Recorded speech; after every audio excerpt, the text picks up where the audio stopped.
এই পঞ্চায়েত নির্বাচনকে কেন্দ্র করে আমরা যেটা দেখলাম যে একই অবস্থা 2023 সালে যে তাদের কর্মকাণ্ড, তাদের যে চরিত্রটা ছিল, একই অবস্থা। আমি রানুকরির ঘটনা এখানে বলেছি, আরেকটু আমি বলতে চাই।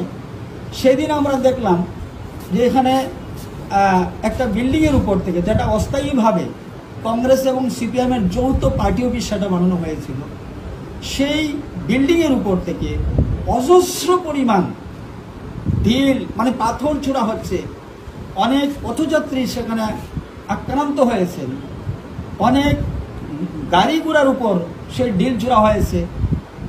আজকে আমরা দেখছি অনেকেই এই পঞ্চায়েত নির্বাচন নিয়ে কখনো সোশ্যাল মিডিয়াতে আসছে, কখনো বা সাংবাদিক সম্মেলন করছে।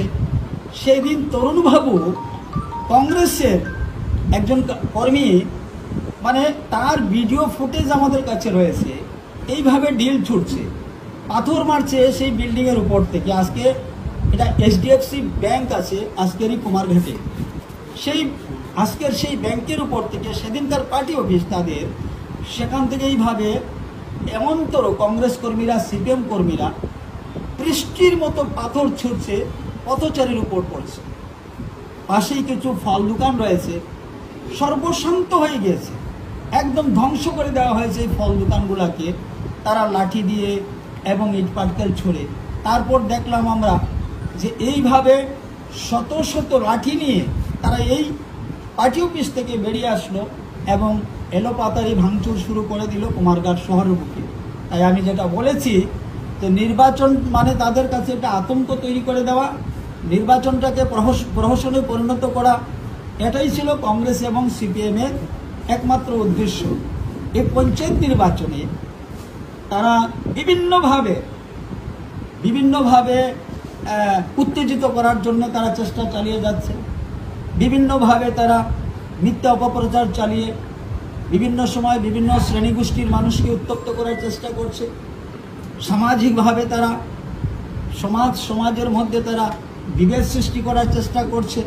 আমাদের দলের তরফ থেকে আমরা যথেষ্ট পরিমাণ সেখানে ঝাঁপিয়ে পড়ে সেই যে একটা জাতিগতভাবে যে বিভেদ, সেটাকে আমরা কন্ট্রোল করতে পেরেছি। মানুষের কাছে আমরা, আমাদের দলীয় কার্যকর্তারা সবাই গিয়েছেন এবং সবার সঙ্গে কথা বলেছেন।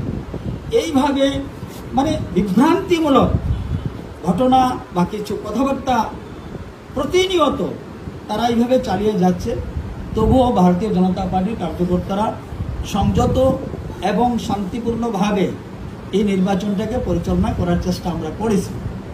নির্বাচনের দিন, যেদিন নির্বাচনটা হলো, সেই দিন কি হলো, কংগ্রেস এবং সিপিএমের এই দুটি দলের কিছু লোক প্রত্যেকটা পোলিং বুথে, প্রত্যেকটা পোলিং স্টেশনে যখন সকালবেলা এই ভোটারগণ ভোটে লাইন ধরেন, অনেক বয়স্ক লোক রয়েছেন, অনেক মহিলারা রয়েছেন, তো সেদিন কি হলো, কংগ্রেস সিপিএম দলের কিছু লোক, কিছু সন্ত্রাসী, এরা এই লাইনের মধ্যে তারা ঢুকে সেখানে মানুষকে বিভ্রান্ত করার চেষ্টা করছে।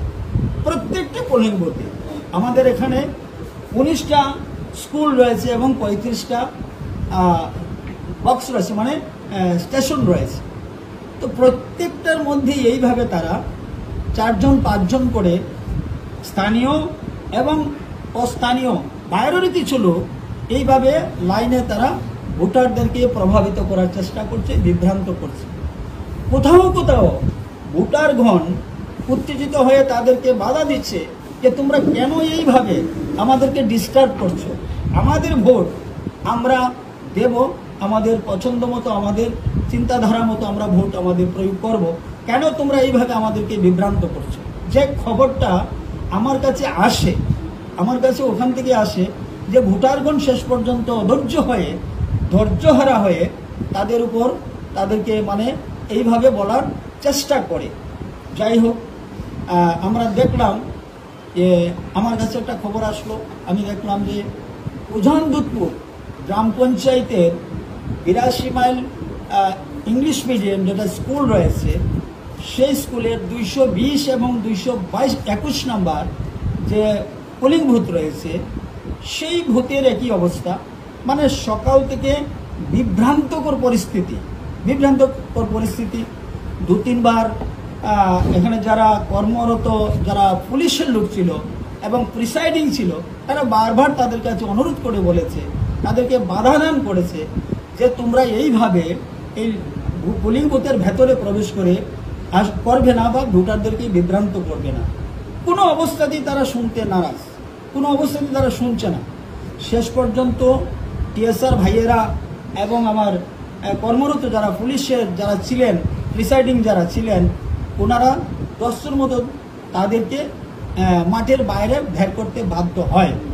তো এইভাবে আমরা দেখলাম যে প্রত্যেকটা পোলিং বুথে আম্বেদকর গ্রাম পঞ্চায়েতে আমি গেলাম, সেখানে বেলা হয়তোবা 1:30-2টা হবে তখন বেলা। আমি একবার ভাবলাম যে যাই দেখি, এখন আমাদের টেবিল বসেছে, আমি সেখানে দেখব। তো আমি দেখলাম যে সেই আম্বেদকর গ্রাম পঞ্চায়েতের 9টি আসনের ভোট হচ্ছে একটি সেন্টার, একটি স্কুলেই হচ্ছে। সেখানে প্রত্যেকটা পোলিং বুথেই মহিলাদের লাইন রয়েছে, অনেকেরই লাইন রয়েছে। আমি দেখলাম কংগ্রেস দলের যিনি তরুণবাবু, ওনার বাড়িও আম্বেদকরে, এই লাইনের মধ্যে গিয়ে সেখানে গিয়ে ভোটারদেরকে বুঝাচ্ছে, ভোটারদেরকে বলছে, আরে নির্বাচন কমিশন যথেষ্ট সময় দিয়েছে প্রচার করার জন্যে, লোকজনদেরকে বোঝানোর জন্য যথেষ্ট সময় দেওয়া হয়েছে। নির্ধারিত একটা সময় থাকে এই কাজের জন্যেই, মানে সরপ্রচারের আগ পর্যন্ত সেটা করা যায়, কিন্তু তাদের শেখানো তাদের তৃপ্তি হয় না।